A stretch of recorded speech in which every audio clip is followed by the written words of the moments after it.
Hello नमस्कार, कशा आहात guys? Good morning, welcome and welcome back to my YouTube channel Mr and Mrs Pawaskar.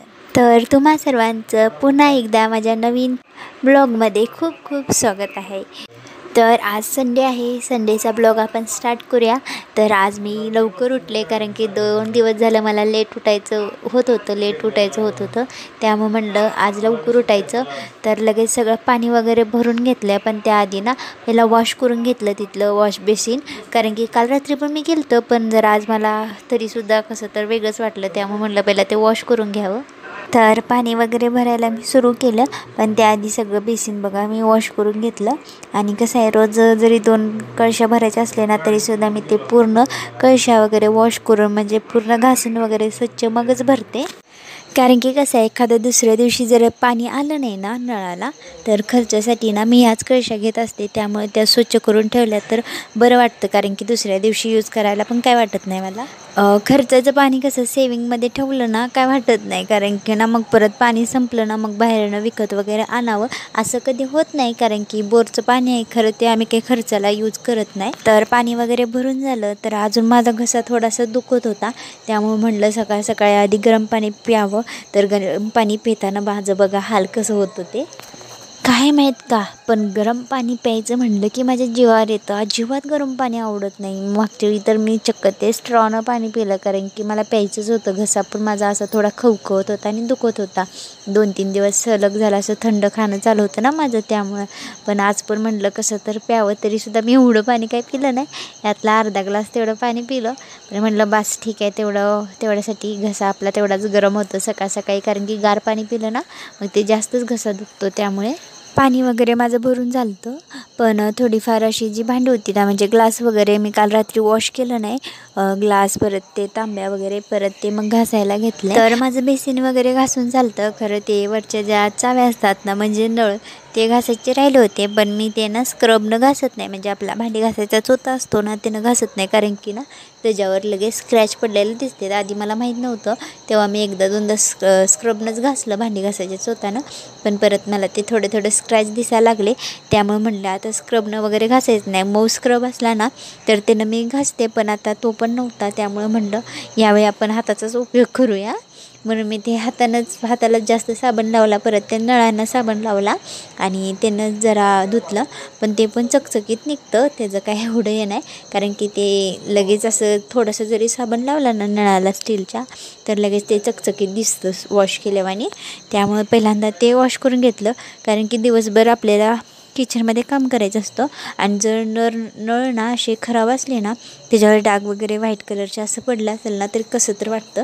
त्यामुळे हे बघा मी पूर्णपणे वॉश करून घेतलं आणि ते दिसायला पण आता सुंदर दिसायला लागले. आणि आता गरमी किती सुरू झाली, मे महिना यायच्या आधी आत्ता तरी मार्च महिना सुरू झाला आहे. आज 1-2 तारीख असेल काहीतरी कदाचित, पण आत्ताच असं वाटतं की मे महिना सुरू झाला आहे का इतकं ऊन आणि इतकं असं गरम होतं ना. माझं तर आता ना सारखं फॅन चालूच असतो, कारण की गरमच तेवढं होतं. त्यामुळे म्हटलं पहिल्यांदा आपण दिवसभर पिण्यासाठी ना पाण्याच्या बाटल्या भरून ठेवाव्या. कोणाला पाहिजे असेल तर पितील म्हणल्या घरातल्या, नाही तर मला तर पाहिजेच होते. पण मी इकडं सासरी आल्यापासून उन्हाळा तर काही सुरू झालाच नव्हता, त्यामुळे ह्यावेळी पहिल्यांदाच उन्हाळा सुरू झाला आहे. पण ह्या बाटल्या आधीच्या होत्या, मग आता त्या वॉश कराव्या लागणारच, कारण की एवढ्या दिवसानंतर ते भरून ठेवायच्या होत्या. त्यामुळे पहिल्यांदा त्या बॉटल वगैरे सगळ्या वॉश करून घेतल्या आणि मग स्वच्छ पाण्यानं भरून ठेवल्या परत आणि पिण्यासाठी. मी जेव्हा शाळेला आणि कॉलेजला होती ना तेव्हा आम्ही ना म्हणजे पाण्याची बॉटल ना त्याच्यामध्ये वाळू टाकून किंवा ना तांदूळ टाकून, म्हणजे त्या बॉटलमध्ये वाळू किंवा तांदूळ टाकायचा आणि त्याच्यामध्ये आपला निरमा किंवा साबण टाकून ते वॉश करत होतं, कारण की ना ते पूर्ण स्वच्छपणे निघून जात होतं. तर वॉश वगैरे करून झाले माझ्या बॉटल वगैरे, मग पाणी वगैरे भरून ठेवले फ्रीजमध्ये गार होण्यासाठी. तर आज दिवसभर मला त्या 2-3 बाटल्या पुरून जातील. कोणाला पाहिजे असेल तर ते पण यूज करतील घरचे. तर आज ना मी जेवणामध्ये ना भेंडीची सुकी भाजी आणि वाटाण्याची आमटी करायचा माझा प्लॅन होता. त्यामुळे पहिल्यांदा भेंडी वगैरे काढून घेतली आणि ती स्वच्छपणे धुतली आणि परत ना आपला जो नॅपकिन असतो ना त्याच्यामध्ये असं हंतरून ठेवली. म्हणलं की त्याच्यात जे पाणी असेल ना ते मुरून जाईल, कारण की त्याच्यात जर थोडंसं जरी पाणी ठेवलं ना आपण भेंडीला तर ना ती अशी एकदम ओलसर भेंडी होती आणि ती कशी लाळगीट वाटते आणि ती खायला अजिबात चांगली लागत नाही. कारण की जेवढी सुक्की भेंडी असेल ना तेवढी खायला जबरदस्त लागते, म्हणजे चांगली लागते. त्यामुळे पहिल्यांदा ती पूर्ण हे बघा अशी नॅपकिनमध्ये धुतल्यावर ना अशी पूर्ण काढून ठेवली आणि जोपर्यंत माझी दुसरी कामं होतात ना तोपर्यंत मी अशीच ठेवली, कारण की त्याचं पाणी मुरावं म्हणून. मला तर ना त्याच्या भेंडीमध्ये ना चटणी आणि कांदा चटणी किंवा आपलं ती लसूण असतं ना ते टाकूनच आवडती. परंतु ना आमच्या इकडे ना हिरवी मिरची वगैरे घालून भेंडी करतात, त्यामुळं मी आता इकडची सवय लावून घेतली आहे, कारण की ह्यांना आवडते म्हणून. तर आज विषय काय झाला, काल ना आमच्या गावी म्हणजे रहमतपूरला ना आदर्श पुरस्कार होता. त्यामुळे ना महसूल मंत्री आलते, ते बावनकुळे आहेत ना साहेब, ते आलते. तर मला त्यामुळे ते हेलिकॉप्टरवरून आलते आणि तर काल काय झालं मला कॅप्चर करायचं झालंच नाही व्हिडिओ. आणि आज पण ना मला हेलिकॉप्टरचा आवाज आला, त्यामुळे मला वाटलं आज पण काही कार्यक्रम आहे काय म्हणून मी ना पळत वरती टेरेसवरती गेले. खरं ते हेलिकॉप्टरना भरपूर लांबून गेलं, कारण की ते कॅप्चर मी करायचा प्रयत्न केला पण तो काही व्हिडिओमध्ये हेलिकॉप्टर दिसला नाही. पण ते असंच नेहमीप्रमाणे वरून जात होतं. मला वाटलं कार्यक्रम आहे म्हणून आज आणि कोणतं आलं काय, पण असू दे ठीक आहे, पुढच्या वेळी आपण नक्की बघू. मग काय आले परत पुन्हा खाली. तर आज आमटीमध्ये वाटाणा करायचा होता. मग अशी भेंडी वगैरे मी ठेवलेली नॅपकिनमध्ये गुंडाळून.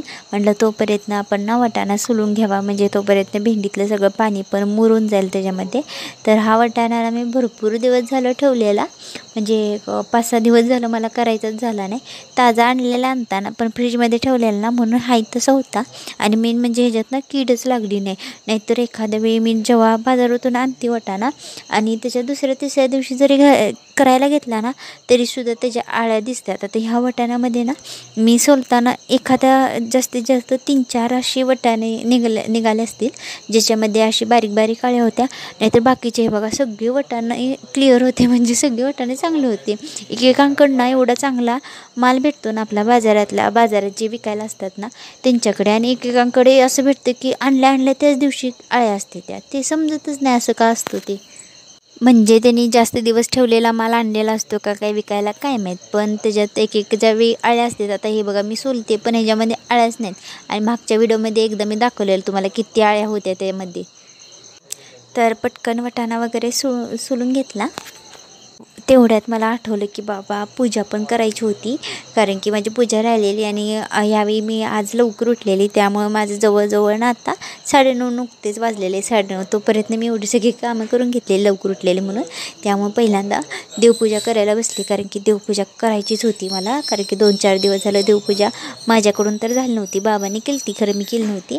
त्यामुळे मग बसले पहिल्यांदा देवपूजा करायला. आणि देवपूजा केल्यावर ना कसं एकदम मन प्रसन्न वाटतं ना. देवपूजा केली ना असं मला वाटतं की बाबा मी खूप मोठं काम केले, कारण की ना इतकं छान इतकं दिवसभर प्रसन्न वाटतं ना. सकाळी देवपूजा करणे आणि संध्याकाळी देवापुढे दिवा आणि अगरबत्ती लावणे, बस एवढी कामं झाली ना. मला असं वाटतं की माझी सगळी कामं झाली. तर देवपूजा वगैरे झाली. परत जे पाणी होतं ना ते मी झाडांना बाहेर माझी जी झाडं रोपं आहेत ना त्यांना दिले. तर देवपूजेचा व्हिडिओ काही मी दाखवत नाही, कारण की ना माझा फोकस राहत नाही देवपूजेवर, माझं मन असं एकाग्र राहत नाही, कारण की सारखं मोबाईलकडे लक्ष जातं. मी तुम्हाला मागच्या व्हिडिओमध्ये पण सांगितलं. त्यामुळे मी देवपूजेचा काही तुम्हाला व्हिडिओ काही दाखवला नाही. तर जे पाणी होतं ना देवपूजेचं ते तुळशीला टाकलं, परत जी माझी झाडं आहेत त्यांना टाकले. तर हा बघा आपला फायनल लुक झाला आपली देवपूजा.